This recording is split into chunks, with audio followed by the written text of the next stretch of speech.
turn the car around. Now, my husband whispered, his voice trembling in a way I had never heard before. My hands tightened on the steering wheel, confusion washing over me.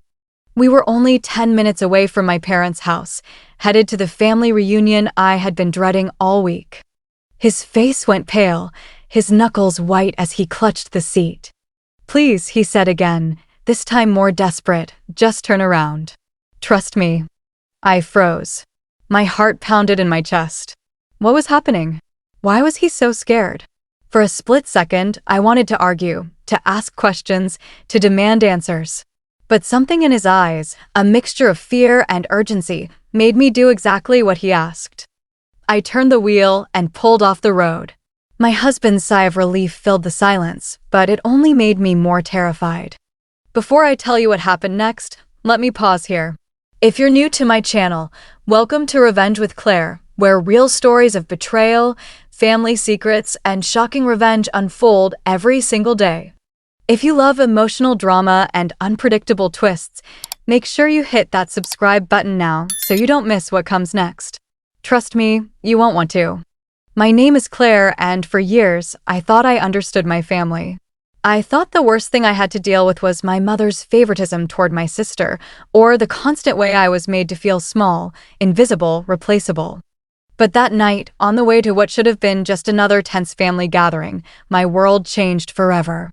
When my husband told me to turn around, he wasn't just saving me from an awkward dinner or another round of painful comments. He was saving me from walking blindly into a trap that had been waiting for me all along. As I sat on the side of the road, my hands trembling on the steering wheel, I demanded, "Tell me what's going on. You're scaring me." His jaw tightened. He glanced at me, then back out the window, as if making sure no one had followed us. "I overheard something," he whispered. "And if I'm right, your parents aren't who you think they are. And tonight, if we had gone inside, you would have been destroyed." My stomach flipped. "Destroyed? What are you even talking about?" He shook his head, rubbing his temples.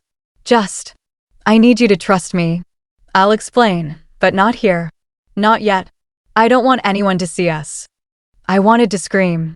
My family already made me feel like an outcast, like I didn't belong, like I was a mistake in their perfect picture. But now my husband was telling me that walking through their front door would have ruined my life completely. I stared out into the dark road ahead of us, my mind racing. What could my parents possibly be hiding? And how in the world did my husband know before I did?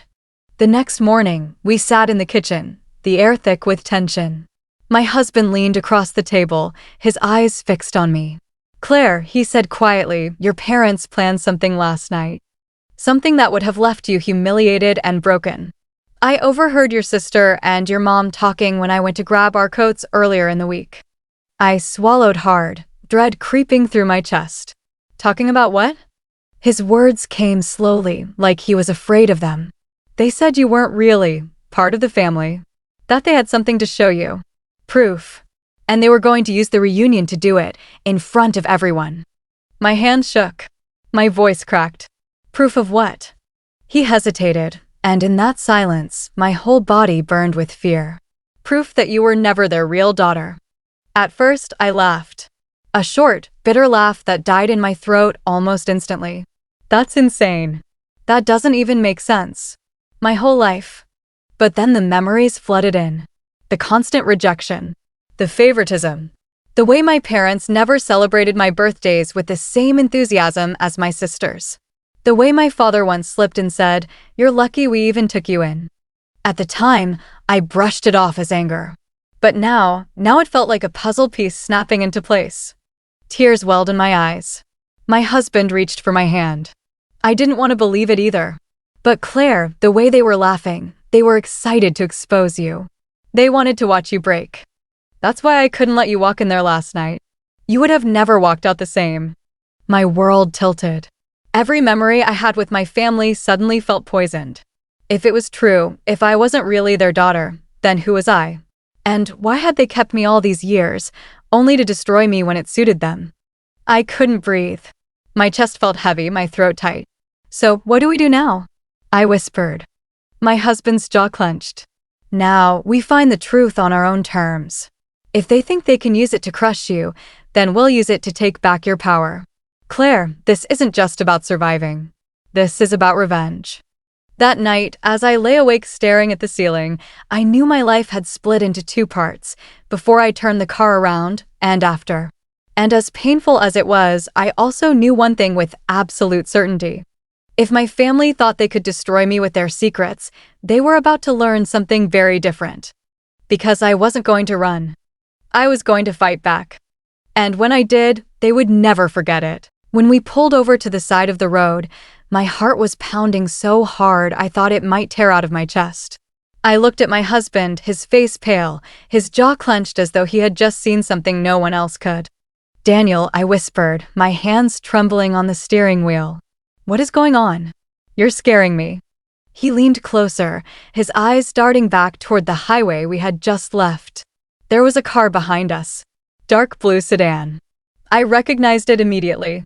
"It's your father's friend, Carl. He used to come over when you were little, remember? He was always hanging around your parents' house." I blinked, confused. "So what? Maybe he's just heading to the reunion too." Daniel shook his head. "No. He wasn't following at a normal distance. He was tailing us. Every lane change we made, he made. Every exit we considered, he matched. I don't know why yet, but I know one thing: your parents asked us to come today for a reason, and it wasn't to celebrate." A cold chill ran down my spine. Memories of my childhood flickered through my mind, the way my parents had always controlled me, how nothing I did was ever enough, and how they punished me with silent treatments or cruel words whenever I didn't obey. "Are you saying this is a setup?" I asked, my voice shaky. Daniel didn't answer right away. Instead, he rubbed his temples, deep in thought. "I can't prove anything yet." But the way Carl was driving, it was like he was making sure we didn't turn back. Like he wanted to herd us straight to the reunion, no matter what. I stared out the windshield, my mouth dry. Suddenly, the cheerful image of a family reunion, the laughter, the clinking glasses, the cousins catching up, felt like a dangerous illusion. Something darker was waiting there, and my husband had sensed it before I could. For the next few minutes, we sat in tense silence, the hum of passing cars filling the void. Then Daniel reached over, grabbed my hand, and said firmly, "We're not going back. Not until we know the truth." I nodded slowly, though my heart ached. Part of me still wanted to believe my parents weren't capable of anything malicious. But deep down, another part of me, the part that had suffered under their cold favoritism and emotional games, knew better. We drove into the small diner off Route 23 and slid into a booth. The waitress poured us coffee, and for a moment, the normalcy of the clinking mugs and sizzling grill almost calmed me. But then Daniel pulled out his phone and showed me something that made my stomach flip. "I've been watching," he said quietly, "for weeks. Your mother's been calling Carl a lot. Not once or twice, dozens of times. Always late at night. And yesterday, she left a voicemail on your father's phone. I recorded it." He pressed play, and her voice filled the tiny space between us. "Carl, everything is ready for tomorrow. Make sure she comes. She can't say no this time. Once she's here, we'll deal with her for good." The cup of coffee slipped from my hands, hot liquid spilling onto the table. I didn't even flinch. My body felt frozen, my chest tight, as though the words had locked me in a vice. "Deal with her for good," I repeated in a whisper. Daniel grabbed napkins to clean the spill, but his eyes never left mine. "I don't know what they're planning, Megan. But it isn't a family reunion. It's something else. Something dangerous." I buried my face in my hands. The betrayal stung deeper than anything I had ever felt. My own parents, the people who brought me into this world, had conspired to lure me back. All those times growing up when they told me I was the problem, that I should be grateful they even kept me around, suddenly made sense. They had never wanted me. I was nothing but an inconvenience they wished they could erase. Daniel reached across the table, lifting my chin. "We have two choices," he said. "We disappear completely and never look back, or we go back on our terms and find out exactly what they've been hiding." My breath caught. The first option sounded safe, tempting even. But the second option stirred something inside me. Anger. Resolve. A need for answers. No, I said firmly, surprising even myself. I'm tired of running. If they want me gone so badly, I want to know why. I deserve to know. Daniel studied me for a long moment, then nodded. Then we do this together. But we stay careful. We don't walk into their trap, we expose it. The next day, instead of driving straight to the reunion, we parked a block away from my parents' house. From the shadows of a neighbor's yard, we watched cars pull in one by one. My siblings, aunts, cousins, all arriving, hugging, laughing, carrying gifts and food. On the surface, everything looked normal. But then Carl arrived. He didn't carry a dish or a gift bag. Instead, he slipped through the side gate into the backyard, where no one else went. Daniel caught the movement instantly. There, he whispered, pointing. He's not here to celebrate. He's here to prepare something. We crept closer, sticking to the trees. Through a crack in the fence, I saw him set up 2 large metal containers near the patio. He poured some kind of liquid into them, his movements quick and secretive. Then he checked his watch and made a phone call. Everything's set, he said into the phone. They won't make it out once it starts. My breath hitched. My knees nearly gave out beneath me. I had to clamp my hand over my mouth to stop myself from gasping out loud. Daniel's arm tightened protectively around my shoulders. It's worse than I thought, he murmured. They weren't just trying to confront you, Megan. They were planning something that could hurt everyone inside. I staggered back from the fence, my head spinning. A horrible realization washed over me. My parents hadn't just wanted me gone, they were willing to put dozens of relatives at risk to make it happen. Why? What twisted hatred drove them to this? Daniel grabbed my hand. We need to act. Now. But carefully. I swallowed hard, my voice barely a whisper. If we call the police, they might not believe us in time. We need proof.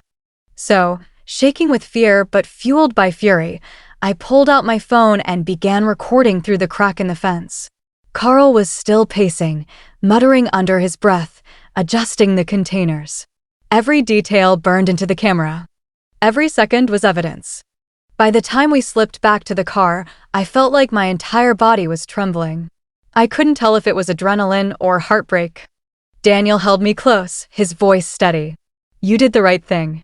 We'll take this straight to the authorities. Once they see the recording, your parents won't be able to deny anything.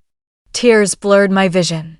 The little girl in me still wished this wasn't real, that maybe my parents weren't as cruel as I had always feared.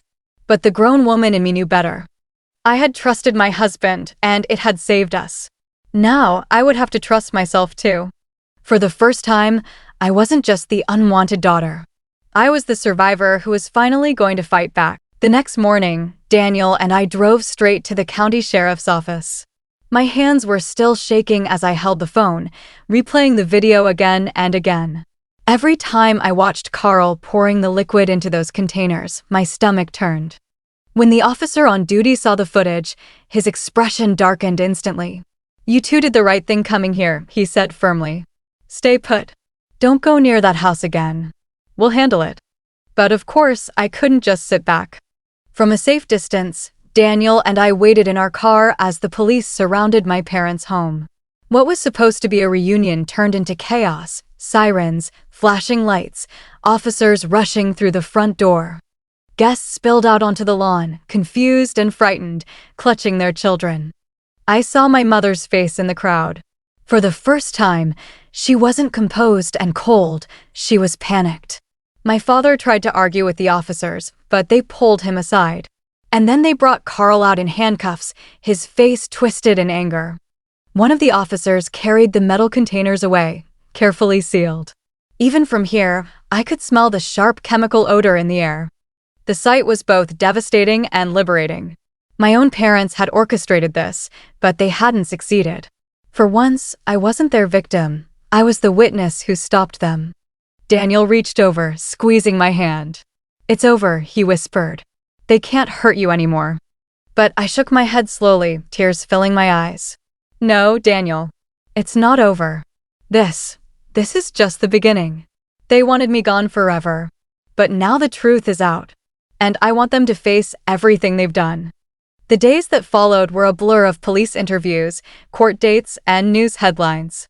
Local reporters picked up the story of a family reunion nearly turning into tragedy, and suddenly everyone in town was talking about the dark secrets of my parents' home. The evidence was undeniable. The recordings, the containers, Carl's confession once he realized he couldn't take the fall alone. He revealed that my parents had pressured him for months, feeding him lies about how I was a threat to the family, how I would ruin everything if I came back. Listening to those words in the courtroom, I felt something inside me break and then heal. For years, I thought I was the problem. But now, the world could see the truth. I was their scapegoat, their target, nothing more. When the judge read the verdict, my parents sentenced for conspiracy and endangerment, I felt an odd calm settle over me. Not joy, not triumph, but closure. They could no longer control me with fear or silence. That night, Daniel and I sat on the porch of our small house, the stars glittering above us. For the first time in years, I felt free to breathe. "I keep thinking about something," I said softly. "What's that?" Daniel asked. "If you hadn't told me to turn the car around, if I hadn't trusted you, we would have walked straight into their trap. I wouldn't be sitting here right now." Daniel pulled me close, his voice steady and warm. "You trusted me. But more importantly, you trusted yourself when it mattered most. You didn't let them define you anymore." I leaned against him, tears slipping down my cheeks, not from pain this time, but from relief. I guess this was the revenge I never thought I'd have. Not by hurting them, but by surviving them. By showing them they couldn't erase me. Daniel kissed the top of my head. And that's the sweetest revenge of all. As I share this story, I know there are others out there who've been betrayed by the very people who were supposed to protect them. If you're listening right now, know this: you are not alone.